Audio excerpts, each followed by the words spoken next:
Hello, my name is Patty Ron, and this is the introductory video accompanying the workbook Aging in Place: Your Home, Your Community, and Your Choice.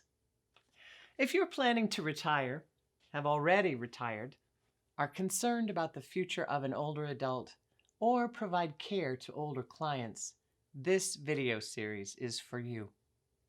Regardless of your age and reason for watching, this series is designed to help you rethink what it means to be old and to consider the importance of aging in place. How we think about age is influenced by many things, including our experiences interacting with older people. Our experiences, and lack of them, shape our perspectives on old age and our assumptions about how older adults should act and live. As a result, many of us fail to recognize that not all older adults are the same, nor do they have the same needs. In fact, older adults are as diverse as younger people with a wide range of health needs, values, and preferences. Like the majority of older Americans, you may be intending to live in your current home for as long as possible. Your decision to age in place, that is, remain in your current home or community for as long as possible, may seem like an obvious and logical choice. After all, you've invested time and money in your home and have fond memories of the time you've spent there with family and friends. Home not only connects us to people who are important to us, but also can give us a sense of place and belonging in our communities. Equally important, the connection between home, wherever it might be, and health is well established. Living in safe and familiar surroundings and maintaining personal ties to the community is invaluable for good health, well-being, and quality of life.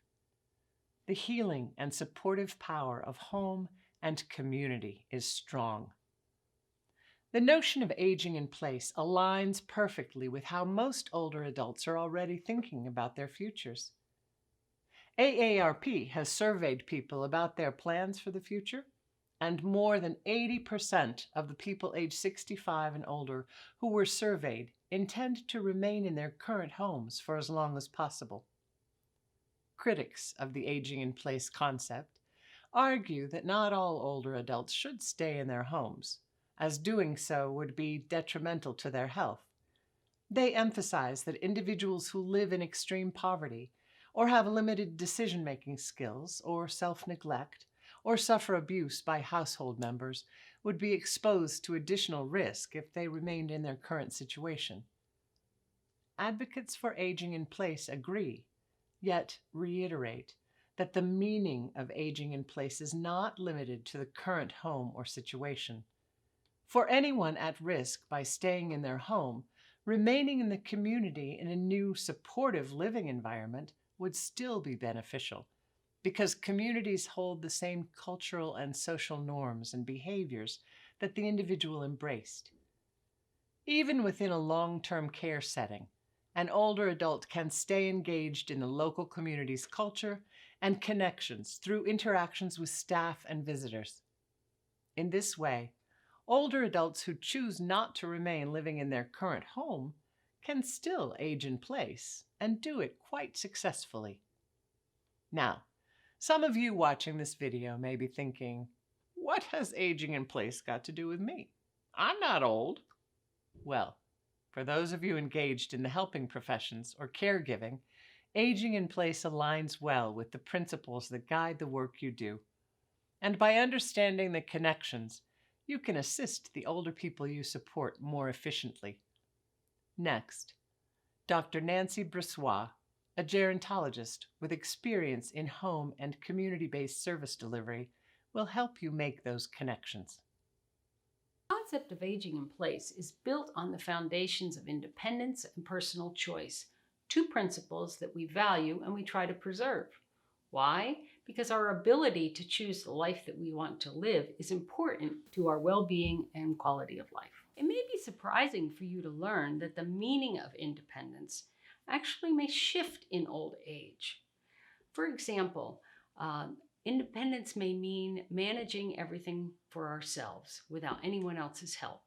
And then it may shift to having someone come into our home once in a while to help us with things that we need done. Then it may actually shift to moving in with someone else to make sure that all of our daily needs are met. Making these changes doesn't mean that we're giving up our independence. Rather, it means that we are recognizing that we need to lean on others for help in maintaining our independence. So regardless of how an older adult defines or exercises their independence, they value it, and it is important for us to help them preserve it. When a person is able to remain in the community in the least restrictive environment, that is, surroundings that enable them to function and live as normally and independently as possible, their well-being, health, and quality of life is better assured, and that's what we want. So how can you help? Ask. Ask your patients and clients what independence means to them, and honor them by supporting their efforts while helping them achieve their treatment goals. The Aging in Place workbook provides comprehensive checklists to help a person think through how to retain their independence and ensure a quality of life in the least restrictive environment. Another principle connected to aging in place is person-centered care, and many of you may already be familiar with individualized treatment plans, which are part of the care planning process and guide how you do provide care. Not surprisingly, individualized service plans are also built on the cornerstones of independence, choice, and the least restrictive environment. The use of a person-centered approach has been instrumental in the expansion of home and community-based services, which many older adults use. And as the name implies, these services are provided in the home and in the community, and include an array of services such as personal care, homemaker services, chore services, respite, and transportation. For a care provider to gauge exactly which services a person might need, a comprehensive assessment needs to be conducted on all aspects of their life. The areas covered include mental health, physical health, family supports, their access to transportation, and their personal finances. The results from such a comprehensive assessment can tell us exactly what a person needs, and from there, we can develop a person-centered plan that promotes their independence, their choice, and their quality of life. We hope that you too will review the Aging in Place workbook so that you can better understand what your patients and clients are considering as they strive to maintain their independence and age in place. What an interesting introduction to Aging in Place. Aging in Place has many benefits. When an adult remains in their home or community, they're more likely to experience better health, to engage in more social interactions, and to remain connected to the community than if they moved elsewhere.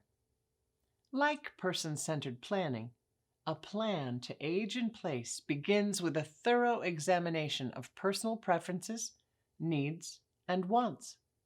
The process deserves more than just intention. It takes time, effort, and discussion. It also requires a careful review of all aspects of daily life, including housing, health and wellness, personal finance, transportation, and social connections in the community. Whether you're making decisions for yourself or helping someone else, the first step is to have honest conversations with people close to you to clarify your expectations, wants, and needs. The accompanying workbook is designed specifically to help jumpstart those conversations. There are 5 additional videos that accompany the workbook and go with the chapters on housing, health and wellness, personal finance, transportation, and social connections. We hope you take the time to watch them as well. Thank you for joining us.